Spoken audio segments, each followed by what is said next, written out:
तप के 1000 वर्ष हो और सत्संग एक घड़ी।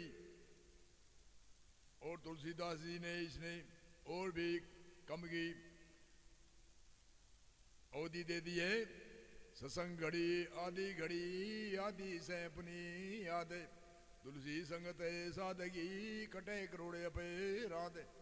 तुलसीदास जी कहती है सत्संग घड़ी, घड़ी से आदि से चौथाई घड़ी, तुलसी संगत सादगी कटे करोड़े अपे रात। और लंकनी ने इससे ही और भी विशेष बात कर दी। लंकनी कहते हैं लंकनी लंका की पहरेदार थी और लंकनी को वरदान था तुझको देवता दानव मानव सिंह वगैरह राक्षस आदि कोई भी मारने वाला नहीं है, और तेरे जब तक खून नहीं आएगा तब तक तेरी मृत्यु भी नहीं होगी। और तीसरा कारण था कि या तो तुझे कोई राम का भक्त हो या कोई जन्म मानव अवतार हो, उन शक्तियों की लगने से मर सकती है, और बाकी लंकनी तो मरने वाली नहीं है। इसलिए रावण ने उसको पहरादार रखा था। लंका में जब हनुमान जी प्रवेश कर रहे थे तो लंकनी पहरादार ही हनुमान जी बार बार निवेदन कर रहे थे लंकनी को, मुझे अंदर जाने दो, क्या बिगाड़ता हूं मैं, परंतु लंकनी उसको जाने नहीं देती थी। तो लंकनी को बार बार हनुमान जी ने निवेदन किया तो हनुमान जी को गुस्सा आया, एक मुक्का नाक पर ऐसे जमाया तो लंकनी के खून की धार चली। और लंकनी को वरदान भी याद आया कि तेरे खून नहीं आएगा तब तक तेरी मृत्यु नहीं होगी, इसलिए मेरे खून आया है तो मेरी मृत्यु अवश्य होने वाली है। तो उसने हनुमान जी की तरफ देखा और उनका परिचय पूछने लगा कि तू मेरा वरदान है। लंकनी कहती है मेरा वरदान है, नहीं तो मैं देवता दानव मानव राक्षस किन्नर आदि सिंह वगैरह से मैं मरती हूँ, मुझे कोई राम का भक्त है या कोई जन मानव अवतार शक्ति है, उनके हाथ से लगने से मेरी मृत्यु हो सकती है। तो हनुमान जी को परिचय पूछ रही है लंकनी, कहती है आप कौन हो। हनुमान जी कहते हैं हम तो राम के दास है, सेवक हैं, और कौन है, और लंका में जाना चाहते हैं। तो लंकनी की एक मुक्के से मौत हो रही थी, उनके प्राण पखेरु उड़ने के ग्रार पर थे। तो लंकनी ने दर्शन किए और एक यति बोली कि मेरे निश्चय हो गया। संत विद्वान कहते हैं जब प्राण पखेरु उड़ते हैं उस समय अगर ये महान पुरुष के दर्शन हो जाए उसकी मोक्ष मुक्ति हो जाती है। जैसे रावण ने मरते समय कहा था कि हे राम मेरे सामने रहना चाहिए, और बार बार उनका नाम रटता था, क्योंकि दुश्मन का नाम बार बार चित्त पर आता है। गुरु का नाम तो क्या पता भूल सकते हैं, राम का नाम भूल सकते हैं, पर तो दुश्मन तो रात के समय में भी, जागते समय भी, सोते समय, उठते बैठते याद आता है। ऐसे राम बार बार याद आता था रावण के, और मरते समय भी रावण को राम की मूर्ति देख करके उनको प्राण पखेरु उड़े थे। ऐसे भी लंकनी है, वह कहती है मेरे मरते समय जो महान पुरुष हनुमान जी साधु है, महात्मा है, उनके दर्शन हो गए। कितनी देर लौ भर, और लौ भर की यति भी बोलती है तात सुर गए वर्ग सुखे दरिया तुलाए गए यंग। एक चौपाई बोलती है तात सुर गए वर्ग सुखे दरिया तुलाए गए यंग, तुले नहीं ताई मिले जो लो बरसते संगे। तात सुरु कहते हैं सात सुरु के सुखे, तात सुरु के अपवर्ग सुखे। अपवर्ग कहते हैं मुक्ति को। मुक्ति चार प्रकार की होती है, सालोक, समीप, स्वरूप और संयोजक। और सात सुर के सुख एक पलड़े में रखे और चार मुक्ति के फल एक पलड़े में रखे, और एक तरफ लव वर्षा संग रखी पलड़े में। पुराने समय में ताकड़ी होती थी, उनके दो पल्ले होते थे, एक बीच में एक लकड़ी की डंडी होती थी। पुराने बुजुर्गों को मालूम है, आज के युवा को मालूम नहीं। और बिचारे बीच में एक पकड़ने वाला यंत्र बना हुआ होता था, और उसे तोला जोखी होती थी। उदाहरण दिया है लंकनी ने समझाने के लिए, तात सुरगे अपवर्गे सुखे दरिया तुलाए के यंगे, तुले नहीं ताई मिले जो लो बरसते संगे। कि लो वर्ष सत्संग एक पलड़े में रखी और 7 स्वर्ग का सुख और 4 मुक्ति का फल एक पलड़े में रखे। फिर भी सत्संग का पलड़ा बड़ा भारी है, इसलिए सत्संग पृथ्वी लोक में है, स्वर्ग लोक में भी नहीं है, पाताल लोक में नहीं है, इसलिए संतों ने सत्संग की महिमा गाई है। साधो भाई सत की संगत है सुखदाई, सत्संगी है वह सुख देने वाली है। कई बार इंद्र सुख हो गया फिर 84 पटाई। साधु भाई सत की संगत है सुखदाई। के आत्मज्ञान उदय होने 4 उपाय है भाई। कि आत्मज्ञान होने कई बार इंद्र सुख हो गया फिर 84 पटाई। तो 84 बार बार में जन्म मृत्यु होती रही। इनके कोई उपाय है कि इनके उपाय है 4। सम संतोष विचार ताही तड़े। साधु भाई सत की संगत सुखदाई, वेद संत और श्रुति सिमरती आप श्री मुख गाई। कई बार इंद्र सुख हो गया, कई बार इंद्र सुख हो गया फिर 84 पटाई। आत्मज्ञान उदय नहीं जब लगे तब लगे गोता खाई। जब तक आत्मज्ञान नहीं होता तब तक बार बार जन्मना मरना ये गोते मिटने वाले नहीं है। तो इन गोते मिटने के लिए कोई उपाय है कि आत्मज्ञान उदय होंगे 4 उपाय है भाई। आत्मज्ञान उदय होने के 4 उपाय है भाई। तो 4 उपाय बताते हैं कौन कौन से उपाय है। अगली यति में बताते हैं। पहले का अर्थ करते हैं सुखराम जी। जब लख मंत्री विचार नहीं आया तब लख है दुखदाई। जब लख मंत्री विचार कह दो, ज्ञान कह दो।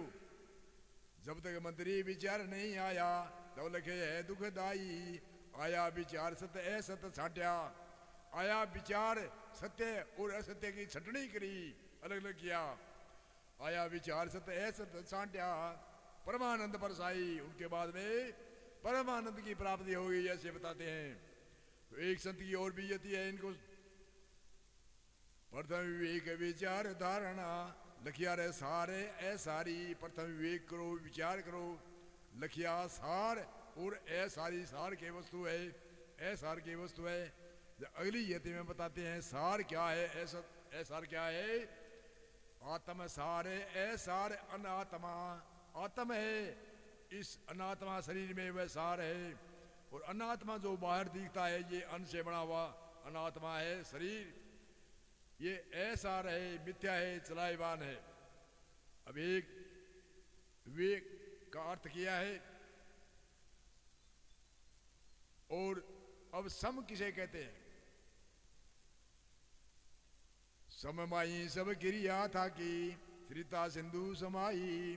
5 पसी सलीन कर सभी साक्षी स्वरूप रहाई।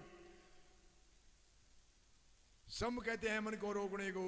और मन रुकते ही जितने भी क्रिया है वह सभी शांत हो जाती है। सममाई सब क्रिया था कि श्रीता सिंधु समाई। सरिता कहते हैं नदी को, सिंधु कहते हैं समुद्र को।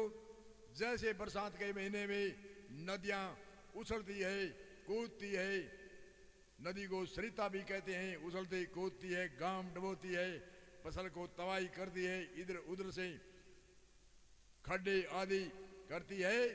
तो समुद्र में समाने के बाद में शांत हो जाती है, इसलिए सरिता सिंधु समाई।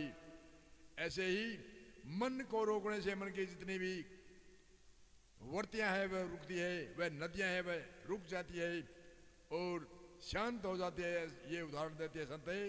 सममाई सब क्रिया था कि श्रीता सिंधु समाई।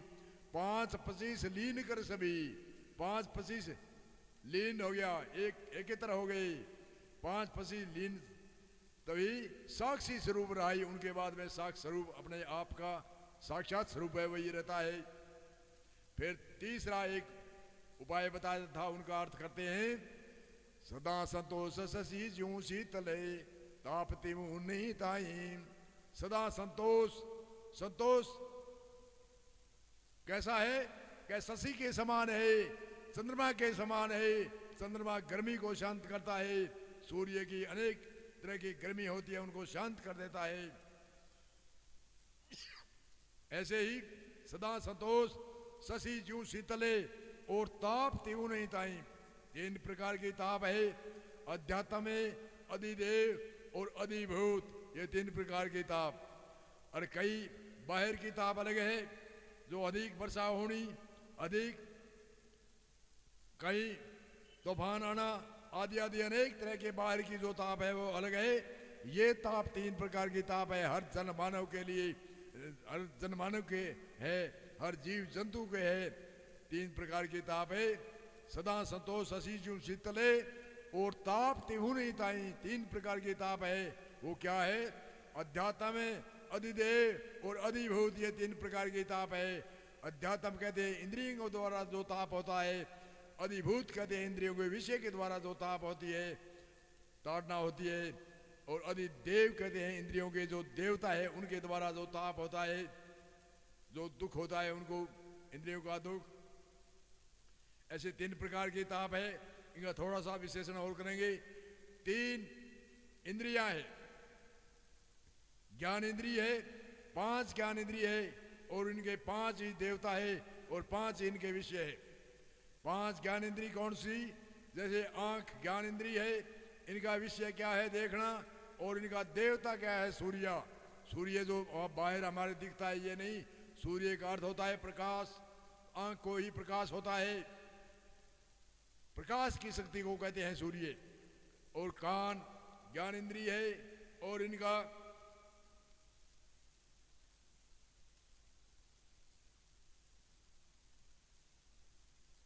ज्ञान इंद्रिय है, इनका देवता है दिग्पाल, और दिग्पाल देवता है। और इनका विषय क्या है? शब्द अच्छा या बुरा सुनना।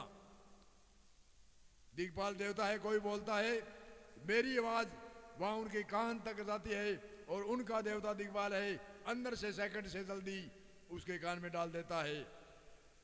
उनका दिग्पाल देवता काम करता है तब श्रवण शक्ति होती है। अब देवता दिग्पाल, कान ज्ञान इंद्री, और विषय उसका है शब्द अच्छा या बुरा सुनना। और नासिका है इनका इसका देवता है असनी कुमार, और सुगंध और दुर्गंध इसकी लेना। और जीव का विषय है रस, और वरुण इसका देवता है, और वरुण इसका देवता है। विष रस का विषय है रस। ऐसे जीव है ज्ञान इंद्री, और सारे शरीर की चमड़ी है, ये ज्ञान इंद्री है। इनका विषय क्या है? सर्दी गर्मी बताना। अब सर्दी लगती है, अब गर्मी लगती है, अब पसीना आता है, शीतलहर चलती है, ये सफरस इंद्री, इनको ज्ञान इंद्री कहते हैं। ये पांच ज्ञान इंद्री, पांच ज्ञान इंद्री, पांच कर्म इंद्री है। कर्म इंद्री तो ज्ञान इंद्री के अधीन है, मन के अधीन है, परंतु पांच ज्ञान इंद्रिय है, इनके पांच विषय, पांच इनके देवता, ये तीन प्रकार के ताप इनको कहते हैं। सदा संतोष हसी ज्यों शीतल ताप तिहु नहीं ताई। निज स्वरूप आत्म सुख पाया, कि निज स्वरूप आत्म का सुख प्राप्त हो, नहीं कल्पना काई, कोई कल्पना नहीं रही है भाई, कोई भी कल्पना, कोई भी दुख नहीं रहा। आगे कहते हैं चौथे में बता दे बड़े गंभीर अर्थ। सत्संग कल्प वृक्ष चिंतामणि वन से ज्यों फल दे। सत्संग है वो कल्प वृक्ष के समान है, चिंतामणि के समान है। कल्प वृक्ष कहते हैं, कल्प वृक्ष के नीचे जो बैठता है वह कहते हैं उनको जो भी कल्पना करते हैं वह उनकी पूरी हो जाती है। और चिंतामणि एक नगीना है जो हाथ पर रखने से जो भी कोई चिंतन करता है वह इच्छा पूरी हो जाती है। तो इसलिए सत्संगो कल्प वृक्ष और चिंतामणि बताया है। सत्संग कल्प वृक्ष चिंतामणि और वंशे ज्यों फल देई, जो भी इच्छा करे वैसे फल मिलता है। उदाहरण तो एक और है लंबा चौड़ा, पर तो दृष्टांत अभी हमेशा सुनते रहते हैं। सत्संग कल्प वृक्ष चिंतामणि वंशे ज्यों फल देई, सब में संतोष विचार ताही तड़े, ये तीन इसके प्रेज है। सब में संतोष और विचार, ये चार जब तक धारण नहीं करते तब तक सत्संग में आते रहो जाते रहो, कुछ भी होने वाला नहीं है। सम संतोष विचार, ये तीन जब तक धारण नहीं करते, ये तीन प्रेज कोई धारण नहीं करता, चाहे कितने ही वर्ष बिता दे, कुछ भी नहीं होता। तो ये चारों का मिलान होगा तभी सत्संग का लाभ होगा। सम संतोष विचार ताही तरह कमी रवे नहीं कोई। जो जन सत्संग में आवे पार ब्रह्म मिल जाई। जो सत्संग में आता है वह पार ब्रह्म में मिल जाता है। कह सुख राम भया अब निर्भय, सत्संग में सुख पाई। इसी सूत्र को विराम देते हैं। और भी सत्संग की और आदि अनेक तरह की चर्चा होती रहेगी। और इसी विषय में इसी सूत्र को विराम देते हैं। बोलो जय सिया राम, जय सिया राम।